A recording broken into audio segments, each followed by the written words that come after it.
the first 4 games of the year are always tough. Michigan State kept it interesting last year by scheduling Miami on the road.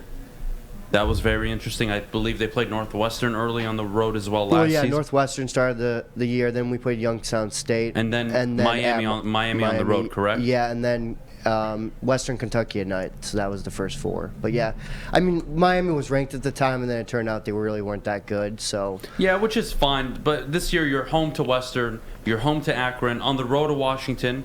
Interesting game. That's when it starts getting interesting. Game. Then it's home to Minnesota, on the road to Maryland, home to the Buckeyes, who embarrassed the hell out of State last year. Let's just call it what it is. Yeah, no, of course. Home to Wisconsin, away to Michigan. That 3-week stretch, I could argue, is one of the most difficult in college football. Home to the Buckeyes, home to Wisconsin, on the road to Michigan, then on the road to Illinois. It's quite a season, and you end it on the road in Penn State too. And that's not an easy matchup either. So there are 4 games on the schedule this year. You got to raise up your eyebrows. You got to be ready for it. And I think worst case scenario, if they walk away 1-3 in those matchups, it's a 9-win year. I don't see them dropping any of these games, but again, it's college football, right? You got to play the games. But tonight, expectations, what can people expect to see from the Spartans? Anything notable coming out of the backfield this tonight? Yeah, so there's a lot of things to watch for. Obviously, I don't think Michigan State's going to lose, but you're looking at certain players. That's what you're watching for tonight. Number 1 position I'm looking out for, nobody's talking about it, kicker. I've heard that is a rough situation in camp at the moment.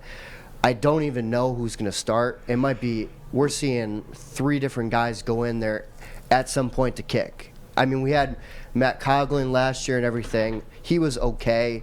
He had his ups and downs and everything, but didn't he have the girlfriend who was talking a lot of shit on Twitter? Yeah, well, his girlfriend cupped him up at 2 a.m. the night before the Indiana game, and he missed a couple kicks. And then when he proposed, he hurt his knee, and that was the whole situation. So he's a really nice kid. He just kind of had some unfortunate luck with him and his girlfriend that timing-wise didn't work out the best. But kicker-wise, Jack Stone, he's a highly rated kicker. He's a freshman coming in.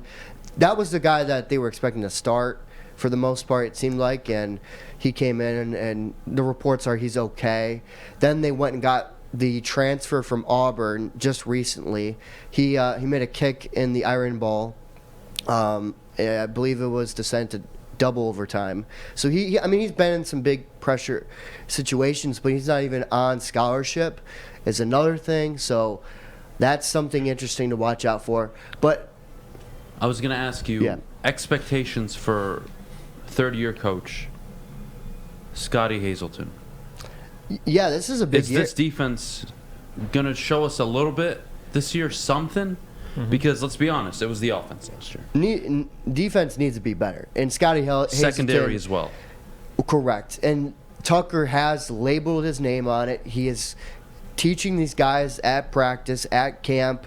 He is out there with the DBs. He's working one-on-one. They have a couple guys changing positions as well.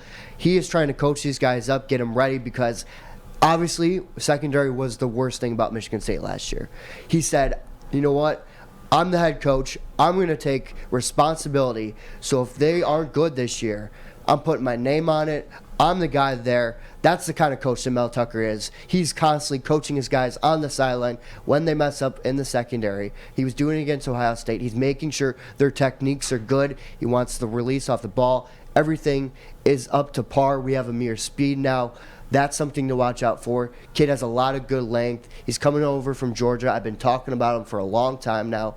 He is going to be a person to watch tonight as well. Jaden Reed, when we had a conversation with him a couple weeks ago, he said he believes Amir Speed can be the best defensive back in the Big Ten. That's how good he thinks he is. How vital is Darius Snow?